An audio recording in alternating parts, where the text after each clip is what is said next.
guys, how you doing? Please excuse the shininess of my face. It is absolutely roasting here. This is like the hottest summer I've ever known in my life. So yeah, what comes with it is a bit of sweat, and I don't really wear makeup very often. I just can't be bothered, to be honest. And yeah, I'll only really wear it if I'm on stage, which is yeah, just my personal preference. I'm lazy. That's basically the top and bottom of it. Anyway, today I wanted to talk about the mental side and the preparation side of auditioning. So I mean, my very first audition was when I was, I guess, 14, and it was for a heavy metal band. And I'm terrible at auditioning.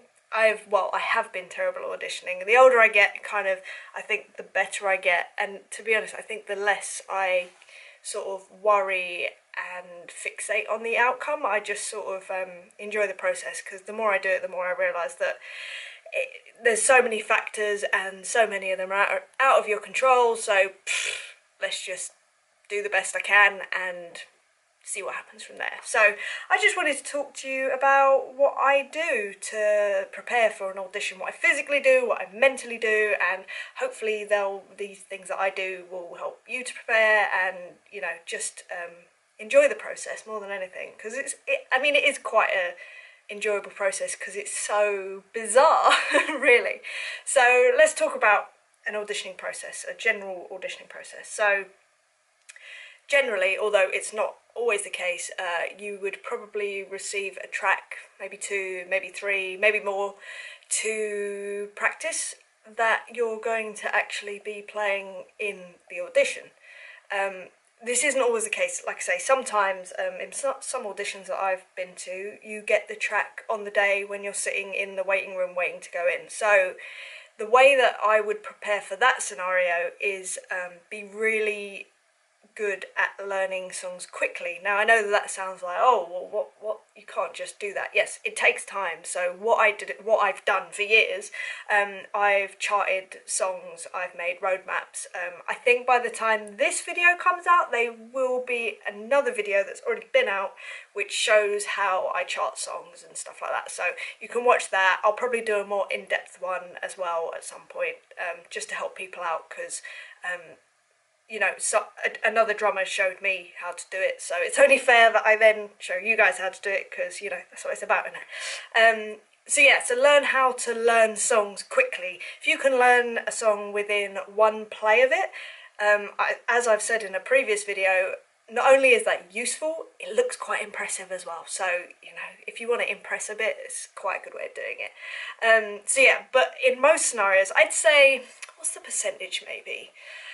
I'd say 70% of the auditions maybe more, 80% of the auditions that I do, you get the tracks beforehand and you have time to prepare.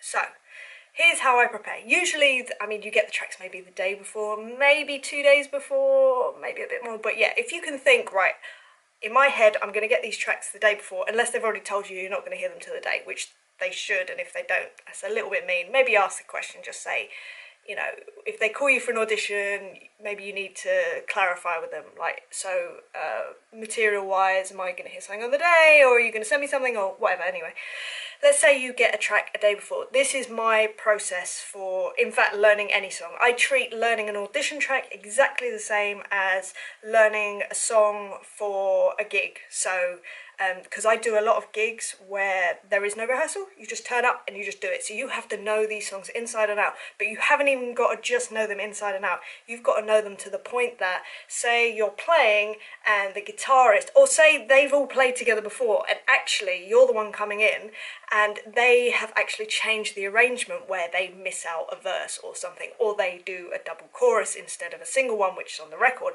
You need to know songs to the point that if they've changed something, you can move with them and realise, oh, right, okay, they've added in that. They've added in an extra 4 bars. They've added in an extra 8 bars. They've taken out 16 bars.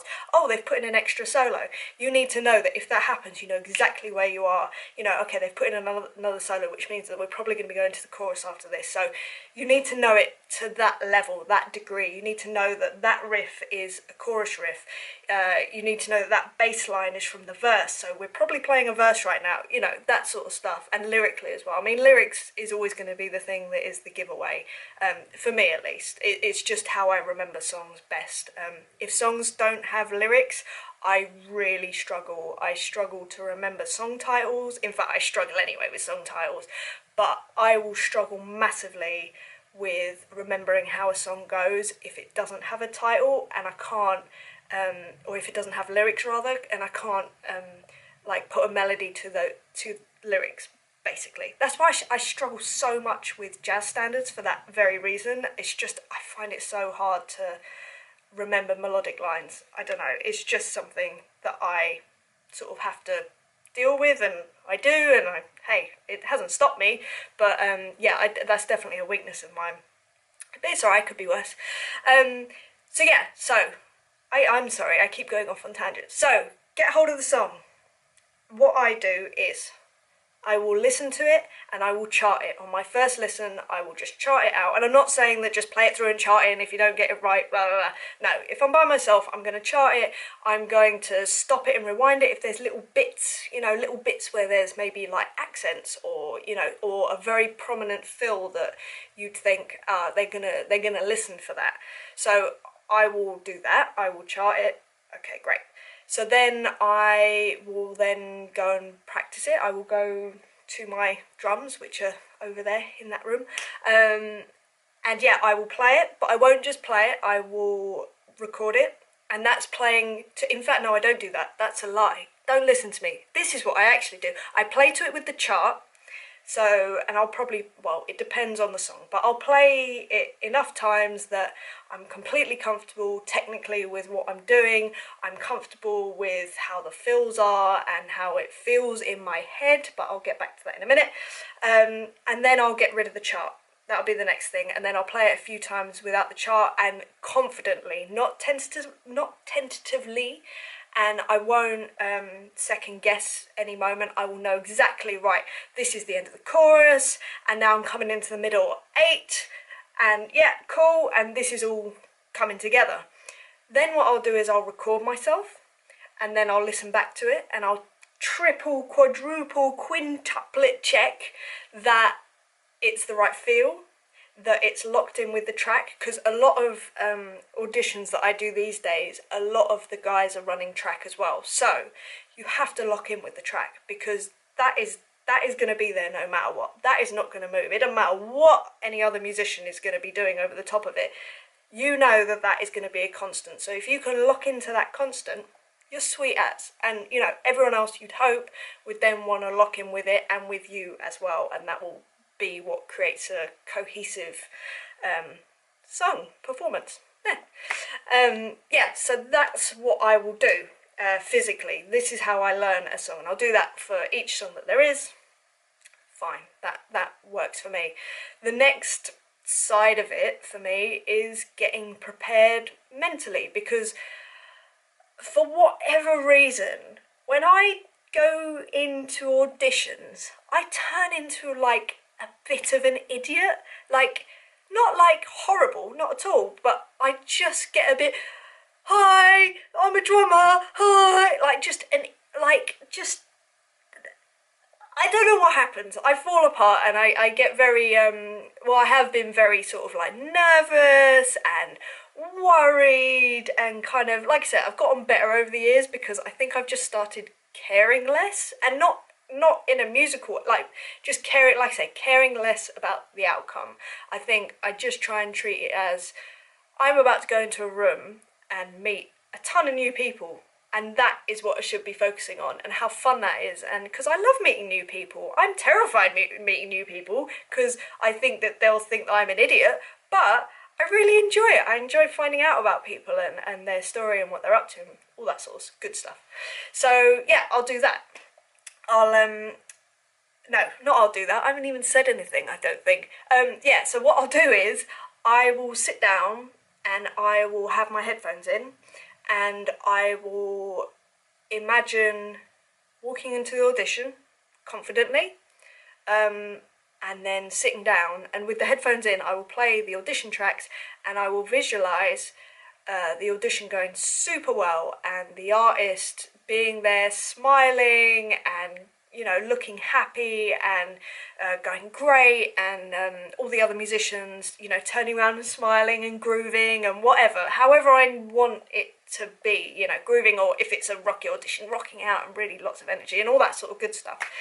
So I'll visualise that, and that kind of puts me into a really good headspace, because it's like, right, I'm visualising what I want the outcome to be, which I think is so much of, like, so many things in life. If you're visualising this awful situation, oh, they're all gonna hate me and they're gonna, you know, although I do that to myself, I have to stop myself and go, right, let me just imagine the best possible outcome, and then I can go in with that positive attitude, because I think attitude and positivity will change an outcome.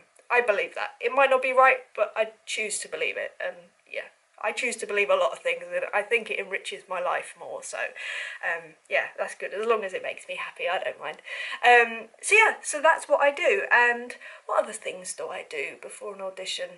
Oh, so some people will research an artist. Now, this is just my personal preference, and it's something that I've always done, but consequently it has made me feel slightly awkward sometimes. Some people research an artist, and they'll research, now I will research, I will listen to others' older stuff of theirs and what else they've released, absolutely. But some people research about the artist themselves, and maybe read interviews and stuff like that. Which I think has huge benefits, like massive benefits, because you'll get a feel for them, and you'll know some stuff that they've done maybe, that you can have a conversation about. But that doesn't sit right with, it's not that it doesn't sit right, I would much prefer to have a regular conversation as two regular people finding out about each other. I don't want to be there with all this knowledge that they don't realise that I have. And also, you know, if you read an interview or an article about an artist, at the end of the day, no matter how you look at it, even if it is an interview, the spin of it will be slightly of the interviewer's point of view or the article writer's point of view. So you can end up having these preconceived ideas about someone before you even meet them. And I don't think that's fair, and I think it brings a certain attitude to the situation, which, as I say, I think it's unfair to the artist. And I had one particular artist that had such a bad rep. This is when I learned. Yeah, they'd had really bad press, and I went into this audition, and all I kept thinking was, oh, this is going to be a nightmare. This is just, I've heard, you know, you couldn't get away from the press of this artist. I hadn't particularly sought it out, but it was everywhere at the time. So I was like, oh, they're going to be an absolute nightmare, and it's going to be such a pain. I'm still going to do my best, but, you know, I don't know what I'm about to walk into. And the artist came in and was the absolute sweetest, kind, happy, generous, and clearly incredibly hard-working artist.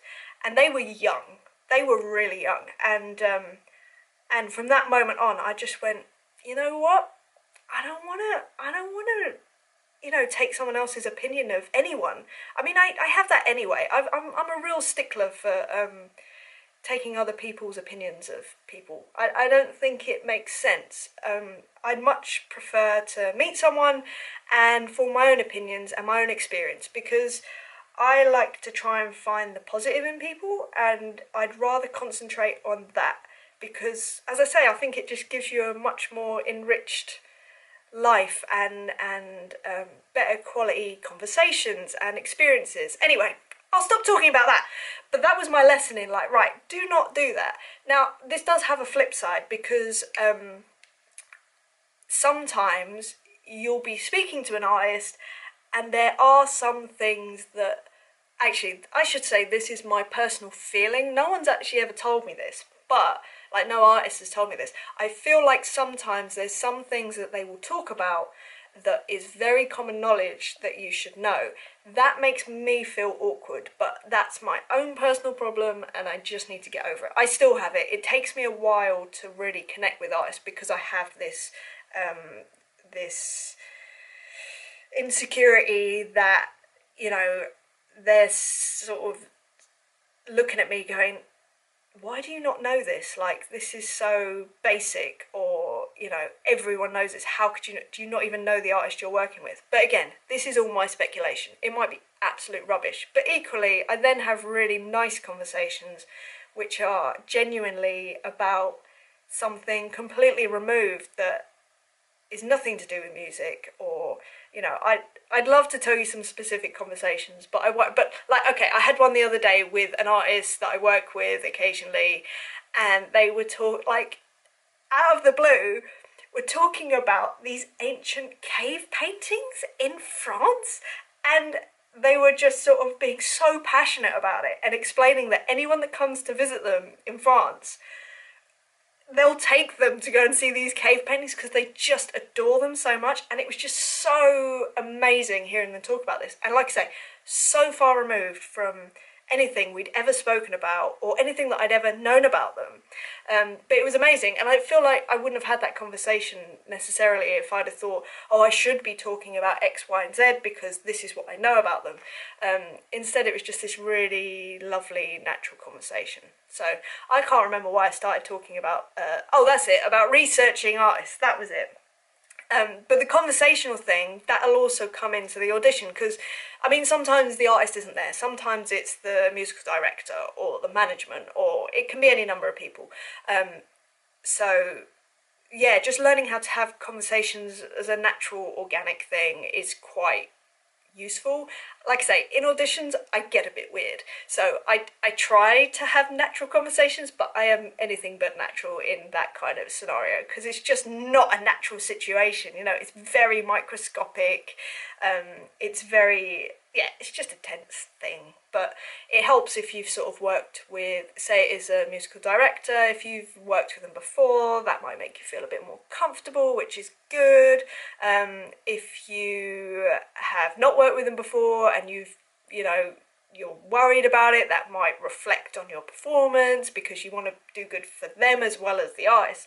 Anyway, it all becomes a confusing and stressful thing. But I think the headspace that I got into that made it much more bearable, and as I said, like not worry so much about the outcome, is I realised that at a certain level you go to auditions and technically, like the physical thing of playing, everyone there can do the job. Like 100%. In fact, most people are overqualified to do the job. So that is not actually what you're auditioning. It's not your playing. It's more your personality. And that's not to do with if you're, you know, it's more about, it's not about being the right, well, it is about being the right person, but it's more about being the right person for the group that you're auditioning for, as opposed to a nice person or a horrible person, or just be who you are. Because I might go into an audition, and although I'm quite outgoing when it comes to talking about this sort of stuff, I'm actually quite on a tour. I think I'm quite an introverted person. I'm quite a quiet person. I'd much rather sit and listen to someone talk about stuff than talk myself. I get quite self-conscious, especially talking in groups. That's another reason that auditions kind of freak me out, because usually it's sort of like 3, 4, 5, 6 people, and they're all just looking at you like, go on, perform, do this, you know. So that gets me a little bit, but then I try and hone in on one person, and if I can connect with that person, then it kind of opens me up to the room. So that's how I handle it. Yeah, as I said, it's not so much about your playing, because everyone will be at a certain level that they can do the job.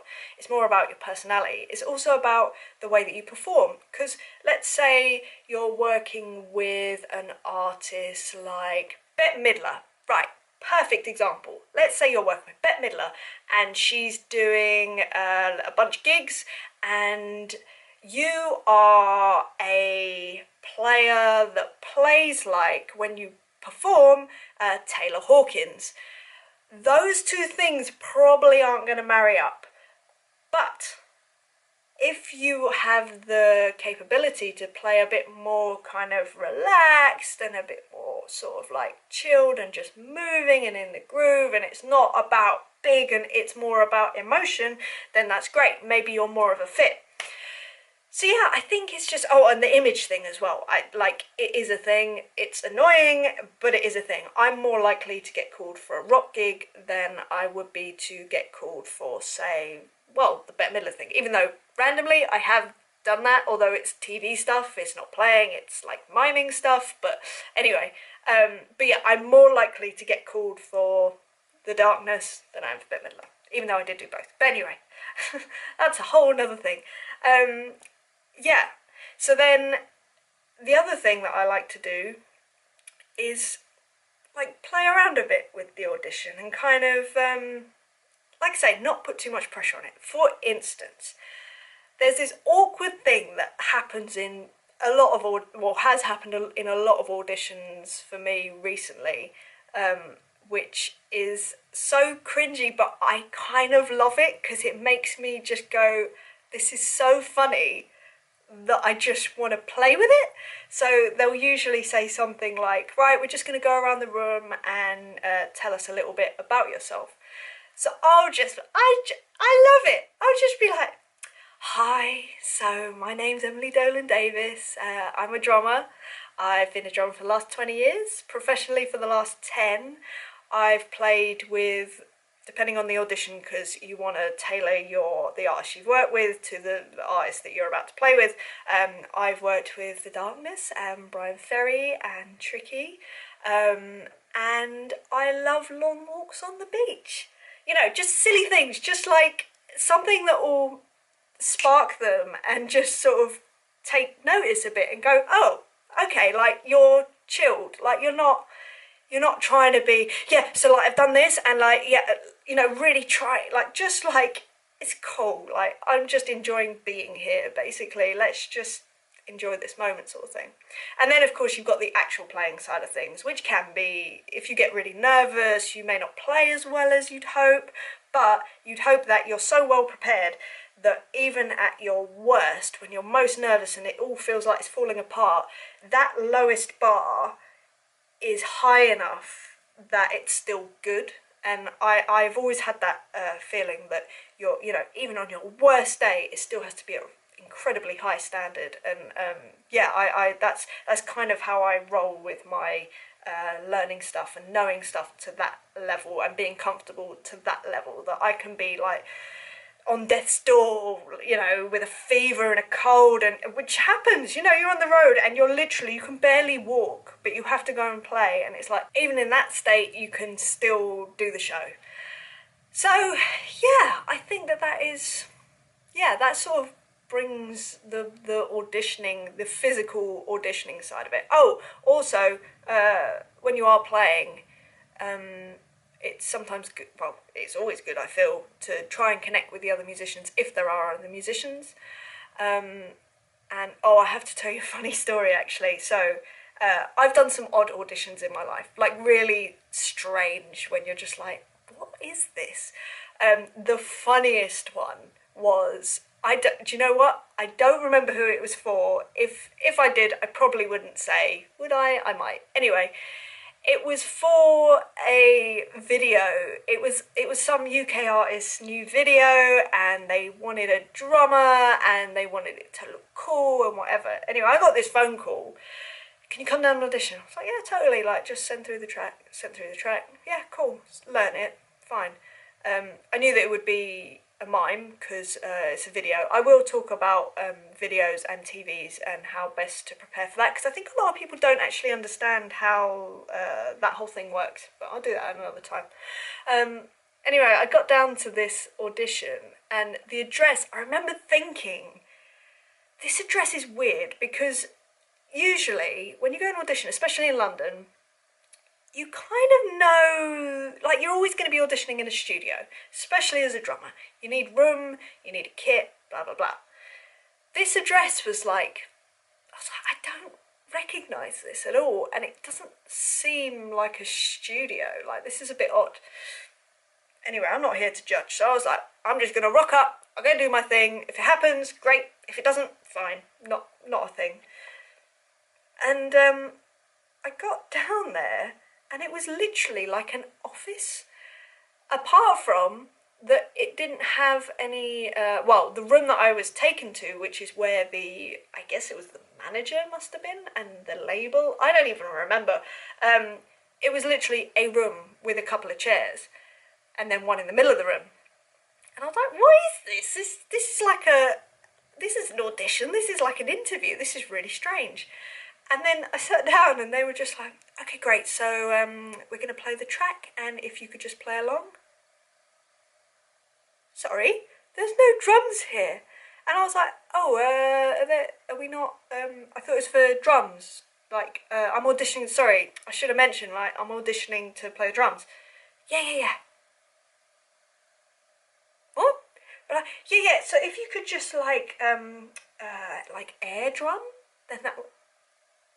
What are you talking about? I was like, this is mental. I don't understand. So I was like, okay, yeah, that's fine. Anyway, I air drummed to this song, and then afterwards they were like, yeah, so like that's really good. Could you like maybe like give it like a bit more performance?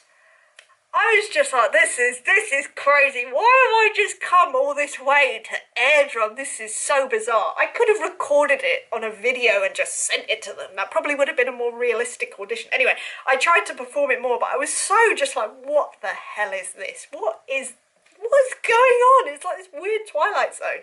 So, yeah, anyway, I did it with a bit more performance. And, yeah, and then they're like, okay, great, thank you, see you later. I was like, okay, so I left. Didn't get it. Totally didn't get it. I'm not surprised. My face was probably, well, exactly what it was just now. Just like looking at them like, I don't understand what you're saying. But, you know, you just try and understand what they're going for and just go with it. But I clearly didn't do a good enough job of that, but it's alright. And I've had other really funny auditions where I went for one particular one.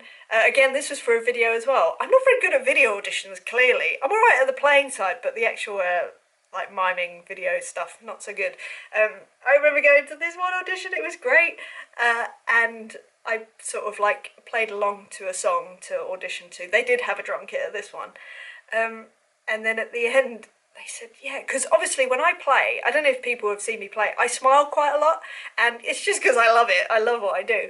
And then I was playing, and then they said at the end, it's really good. Would you mind looking a bit more, you know, like moody when you do it? Like the next time, can we do another one? And I was like, yeah, totally. That's totally fine with my smiley face. And this is what I did throughout the whole of the next one. What an idiot. Yeah, so clearly I don't know how to look moody at all. Although my parents would say something different when I was a teenager. I'm sure I had that moody look nailed. Yeah, so I didn't get that one either, which is fine. I remember wearing a really nice blue top, which wasn't mine actually, that I borrowed. That's all the only other thing that I remembered about that audition. So yeah, so you do have sort of like a lot of random situations, and you kind of got to just go with it. Like there will always be like a random element to it. Oh, that's the other random element that can happen is they might say, oh, so we've got this riff that we've been jamming, like, do you want to jam along? So you've got to be flexible enough to kind of do that. And the key to that is just listening to all the other musicians and trying to connect with them, because no doubt if they are jamming a riff or whatever, they're going to be really open to connecting with you to help you and to make it sound good. So always try and sort of connect with the other musicians. Smiling helps. I'll tell you one thing that a couple of times has been mentioned, and it's, I mean, I don't do this on purpose, I just happen to do it. When I play songs, I sing along to the lyrics, sometimes audibly, unfortunately, but mainly just mouthing along, because I just enjoy it. It makes me enjoy the songs more, it makes me connect with the songs more, it's just what I do. And a couple of artists that I've auditioned for, I think a big part of the reason of me getting them was because I was singing along and I was enjoying it, basically. So that's quite a good thing to do, but only do that if you actually, like, always just be yourself. I think that's another huge thing, which it took me years to realise. I was so busy trying to be everyone else and fit into a certain mould, and as soon as I just went, you know what, this is who I am and I'm okay with it, and let me just be the best me that I can be. And yeah, sometimes I still didn't get auditions. That's fine, that's part and par of the course. But it was always really nice to know that when I did get them, it was because I was me, and I don't have to put on some facade, which, by the way, you can't keep that up anyway. Like I was saying on another video, I think on the tour bus one, if you're at a tour bus with people, on any tour with a bunch of people, your true colours will shine pretty quick, because you can't keep that, like, you can't keep that up 24 hours a day together for like months. You'll reveal yourself to be who you are. So, and that's a good thing. I think you should just be you. It's a lot easier as well, aside from anything. So let's say you've done the audition. This crazy audition that has made no sense in the way that I've told it, but you get an idea of some of the things you might get asked to do, and the kind of headspace to get there. And then what do you do after the audition? So usually they'll just say, yeah, okay, great, thanks so much for coming down, we'll be in touch, usual sort of stuff. Sometimes you just won't hear anything, and so for me, that used to get to me a lot. I used to be literally waiting by the phone. I would be, oh, have they emailed me? Have they called me? Have they left me a message? Because it meant a lot, and it still does. Every audition means a lot to me. But I think, as I say, if you come away and you just go, right, well, that's done, and I need to move on to the next thing. And whether that's going home and practicing after the audition, or, recording a video for yourself to do, record a drum video, or work on your website instead when you get home, or just do something for yourself to make you feel like all my eggs are not in one basket. If I don't get this, it's not the end of the world, and there'll be something else. Or another thing, a good thing to do is go and do a gig that evening if you can. So I just kind of like, I almost block it off. I go, right, that's done, and I move on to the next thing. And that way, if you do get the call, then it's a lovely surprise. And if you don't, it's like, well, it's not a big deal. Some people deal with the aftermath of auditions differently, and I admire people that do this. I'm not one of these people because I'm too scared. Some people will call up whoever was running the audition and chase up whether they'd got it, or, well, obviously they haven't if they haven't heard from them, but chase them up on what's happening. And also, if they don't get it, they will ask for feedback, which I think is incredibly brave. I've never done that for a couple of reasons. One, I'm too scared, and two is that I don't. What is the reason? It's not that I don't want to seem desperate, because that's not the right term, but I want to be as easygoing as possible, so that, put it like this, right, the MD has decided you're not the one for the audition, fine. I want to be the person that doesn't hassle them or anything, so that the next time they go, that Emily girl, yeah, she was cool, because they remember me as the drummer that came into the audition and maybe wasn't right for it, but maybe there's something else that comes up and they go, they might be really good for that. I don't want to be the person that you go for the audition, you don't get it, you call them and go, why didn't I get it?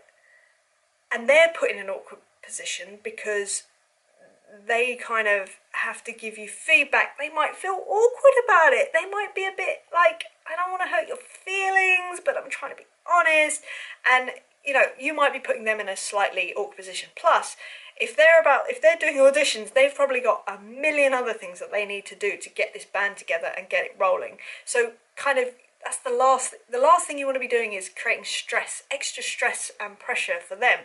So when a next audition comes along, they might say, yeah, they might be good. But do you know what? do you remember last time? And they just kept hassling me afterwards. I just don't think I could deal with that afterwards, because in case they're not right for it, you'd rather be the one that comes in, just does your thing, and is remembered purely for your playing. Anyway, I hope that this rambling has kind of helped you, and you can take a few of these things into your next audition situation. Like I say, I'm always learning. Every audition I do, I learn something new, and yeah, I think the takeaway from this really is prepare enough that it means that you can enjoy the actual audition process, because it is fun, and if you can make it fun, it will come across, because people want to be around nice, fun, positive people. Nobody wants to get some musician that comes into audition and they think, you know, the thought process is not, do you know what? They're really negative. I really want to spend the next 2 years with them on a bus. That kind of process doesn't happen. So, yeah, just try and be, I don't know, be yourself, have fun, be positive. Yeah, I think that's all I have to say on the matter, at least for now, but I'm sure I'm sure that there will be more stuff soon that I will say about this that I've forgotten. If you have any other questions about this topic or anything else, then please comment below and let me know. I will try and answer them as best as I can. Yeah, and I will probably be doing some sort of live video tonight to answer any questions as well. So just look out on the other social media things for that.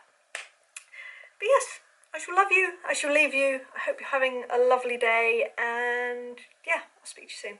Alright, see you later. Bye.